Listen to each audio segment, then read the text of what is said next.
Hello everyone, চলো আজকে আমরা ওরিও শেক বানাবো। আমি আমার মতন করে তোমাদের সাথে ভিডিওটা শেয়ার করছি। আমি এখানে ওরিও বিস্কিট নিয়ে নেবো একটা মিক্সচার গ্রাইন্ডারের মধ্যে। দেন আমি এখানে অ্যাড করব আইস কিউব। দেন আমি এখানে চকলেট আইসক্রিম 2 স্কুপ করে নিলাম। দেন আমি এখানে ভ্যানিলাও 2 স্কুপ করে নেব। এরপর আমি এখানে একদম চিল্ড ঠান্ডা যে মিল্ক আছে ফ্রিজ থেকে একদম চিল্ড মিল্ক বার করে এখানে অ্যাড করলাম। দেন এখানে আমি চকলেট সিরাপ অ্যাড করেছি। দেন আমি এটাকে ভালো করে ব্লেন্ড করে নেবো। দিয়ে আমার শেকটা রেডি হয়ে যাবে। দেন আমি এখানে সুন্দর করে ডেকোরেশন করে নেবো। তোমরা তোমাদের ইচ্ছা মতন ডেকোরেশন করবে।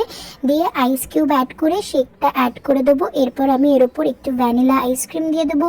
দেন আমি ওরিও দিয়ে ভালো করে গার্নিশিং করে নিয়ে এর উপর আমি একটু চকলেট সিরাপ অ্যাড করে দেবো। আমার এইভাবে শেকটা দুর্দান্ত খেতে হয় এবং তোমরা এইভাবে ট্রাই করো আর কমেন্টে জানিও কীরকম হয়েছে। আর যদি ভালো লেগে থাকে ভিডিওটা লাইক শেয়ার এবং সাবস্ক্রাইব করে দিও আরও নতুন রেসিপি দেখার জন্য।